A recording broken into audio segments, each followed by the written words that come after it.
रजीम change के सहूलतकारों, तुम्हें मुल्क और कौम को बताना पड़ेगा। बाजवा साहब, मैं तो जेल में था, मैंने सुना कि कोई वीडियो निकली है लोगों को ब्लैकमेल करने वालों।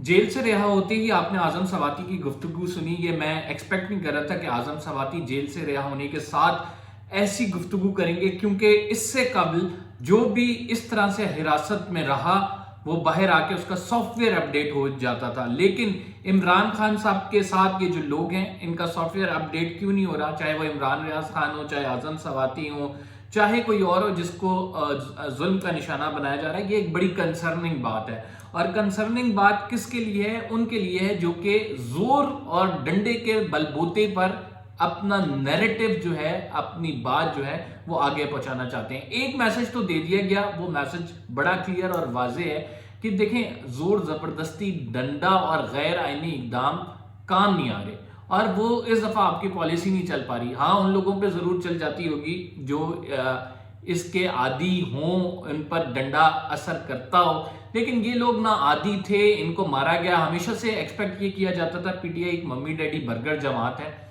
ये डंडे सोटे नहीं खा सकती, और ना ही ये पॉलिटिकल जमात है। लेकिन आज जिस तरह से आजम सवाती ने ये गुफ्तगू की, लग तो ऐसा रहा है कि ये जमहूरियत के अमल में, जैसे हमने देखा कि पीपल्स पार्टी और मुस्लिम लीग नून वो वॉशिंग मशीन में घूमते रहे और फिर धुलकर बाहर आए, तो इसी तरह मुझे लग रहा है कि पीटीआई जो है उनके साथ भी इसी तरह हो रहा है कि जब उनके मुखालफिन की हुकूमत आई, इनको जेलों में डाला गया, एक्सपेक्ट किया जा रहा था भाग जाएगी, लेकिन नहीं भागी। इसी तरह मुस्लिम लीग नून की जब हुकूमत, उनको जेलों में डाला गया, पीपल्स पार्टी की हुकूमत आई थी। मुस्लिम लीग नून ने जब हुकूमत ली तो पीपल्स पार्टी को जेलों में डाला। तो ये जो हमारे यहाँ से शुरू से रवायत चलती आ रही है कि हमने अपने मुखालफिन को जब वो अपोजिशन में होता है उसको दबाने के लिए उस पर केसेस भी बनाने हैं, उसको जेलों में भी डालना है, उस पर ऐसे केसेस भी बनाने हैं जो कि उस बेचारे का जुल्म ही ना हो, जो उससे सजा सरजर्दी ना हुई हो, उस तरह के केसेस भी बनाने हैं। अब एक बात बड़ी क्लियर हो गई कि इमरान खान साहब की पार्टी, हम ये कह सकते हैं कि ये पार्टी बिल्कुल जमहूरी पार्टी है। इस पार्टी ने सख्तियां भी झेली हैं, इस पार्टी ने जेलें भी काटी हैं, और इसके लोग अब जो बाहर निकल के आ रहे हैं वो इमरान खान के जियाले भी हैं, जिस तरह पीपल्स पार्टी के जियालों की बात होती थी। तो ये एक बात बड़ी वाज़ेह और क्लियर हो गई, बिकॉज इससे पहले एक्सपेक्ट नहीं किया जा रहा था कि ये इस तरह से मामला होगा। आपने जुल्म करके देख लिया, लेकिन उसका कोई नतीजा आपके सामने नहीं आया। लिहाजा आपको जरूरत है कि अपनी पॉलिसी को रिवाइव करें।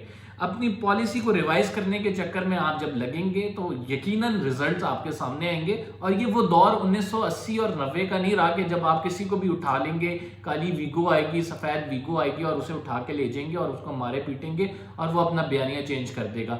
ऐसा हमने तजर्बे करके देख लिया। हाँ, कहीं कहीं पे डर जरूर होता है, कहीं कहीं पे डॉट जरूर होते हैं, कहीं कहीं पे लिमिट क्रॉस जरूर होती है। और अभी भी आप जिस चीज से इमरान खान साहब को डरा रहे हैं कि उनको नाअहल कर दिया जाएगा, उनको जो है इमरान खान साहब को गिरफ्तार कर लिया जाएगा।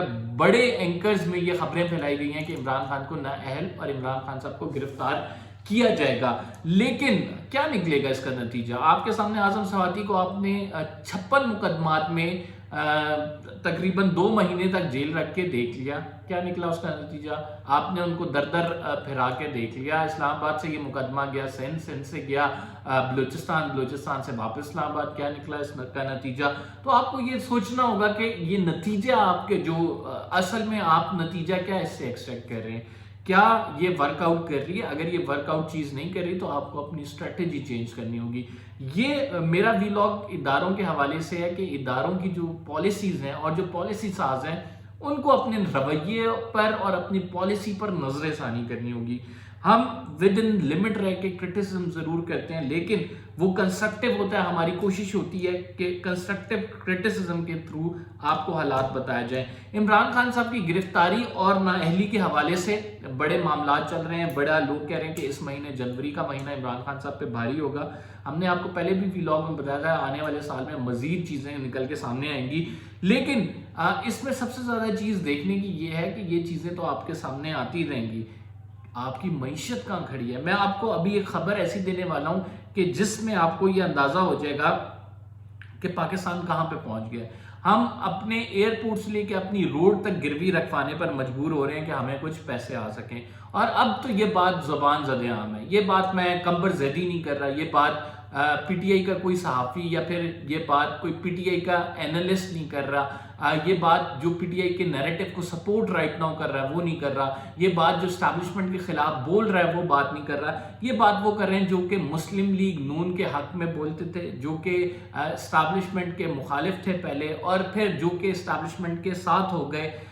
وہ صحافی بات کر رہے ہیں, انصار عباسی صاحب بات کر رہے ہیں کہ مسلم لیگ نون نے اپنے پیر پہ کلہاڑی ماری, زبردستی حکومت دی, زبردستی حکومت لینے کے بعد اب وہ سنبھال نہیں پا رہے ہیں. یہ بات عام پاکستانی کر رہا ہے, یہ بات غریدہ فاروقی جیسی جرنلسٹ کہہ رہی ہے جو کہ جس کی ہر ٹویٹ مسلم لیگ نون کو میں یہ کہتا ہوں سپورٹ اس کی سپورٹ میں ہوتی ہے.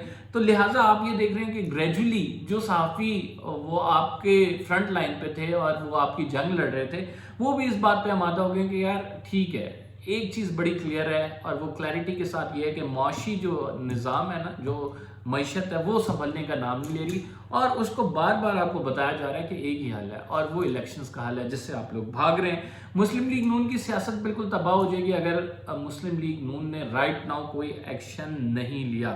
میں آپ کو بتاتا ہوں کہ اسلام آباد میں ایئرپورٹ جو ہے, لاہور کا ایئرپورٹ اور اس کے ساتھ جو کراچی کا ایئرپورٹ ہے, یہ $300 ملین پر گروی رکھنے کی بات ہو رہی ہے. اور ساتھ یہ بھی کہا جا رہا ہے کہ یہ جو ہے سالانہ اس کے سے $300 ملین جو جنریٹ ہوں گے, اس سے یہ ہوگا, فائدہ ہوگا کہ اس کی جو ایفیشنسی ہے وہ زیادہ ہو جائے گی. جو سرکاری ملازمین کو تنخواہیں جا رہی ہیں اور وہ کام نہیں کرتے وہ جو ہے فارغ ہو جائیں گے.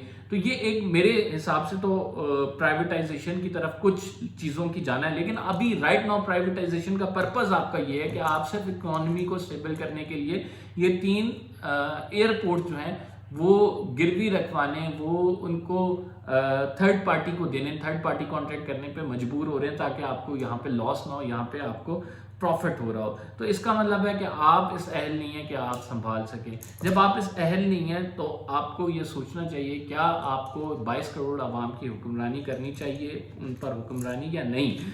اس کے ساتھ آپ کو خبر یہ دینی ہے کہ اعظم سواتی صاحب کا عمران خان صاحب سے رابطہ ہوا ہے. عمران خان صاحب سے فون پر اعظم سواتی نے جب اپنی رضاعت بتائی تو وہ رو پڑے, اور ہم تک خبر یہ بھی آئی ہے کہ عمران خان صاحب نے زمان پارک میں پہلی فرصت میں اعظم سواتی صاحب کو بلایا, کیونکہ خان صاحب سمجھتے ہیں کہ وہ خوش نصیب ہیں, ان کے یہ جیالے جس طرح سے پی ٹی آئی جس طرح سے ایک زمانے میں پیپلز پارٹی کہتی تھی کہ میرے جیالے ہیں, اس طرح سے عمران خان صاحب بھی اب کہہ رہے ہیں کہ میرے بھی یہاں پہ سپورٹرز پی ٹی آئی کے ٹائیگرز موجود ہیں جو کہ میرے لیے کچھ بھی کرنے کو تیار ہیں. تو لہٰذا ایک اسٹیبلشمنٹ کو بھی میسج دیا جا رہا ہے کہ دیکھیں اگر آپ نے ہماری ریڈ لائن جو کہ عمران خان صاحب ہیں ان کو گرفتار کیا, ان کو نااہل کیا, کراس کی, تو اس کا ریٹیلیشن آئے گا. لیکن وہ کس حد تک ریٹیلیٹ کریں گے, کتنا ریٹیلیٹ کریں گے, اس کا کچھ نہیں بتایا جا رہا. کیا واقعی ریٹیلیشن سے کوئی فرق پڑے گا یا نہیں پڑے گا, کیونکہ نئی اسٹیبلشمنٹ کی پالیسی یقیناً ہمارے سامنے جو چیزیں آ رہی ہیں وہ عمران خان صاحب کے خلاف نظر آ رہی ہے. فی الحال کے لیے اتنا ہی. کمبر زیدی کو اجازت دیجیے, انشاءاللہ اگلے ولاگ میں ملاقات ہوگی. اللہ حافظ.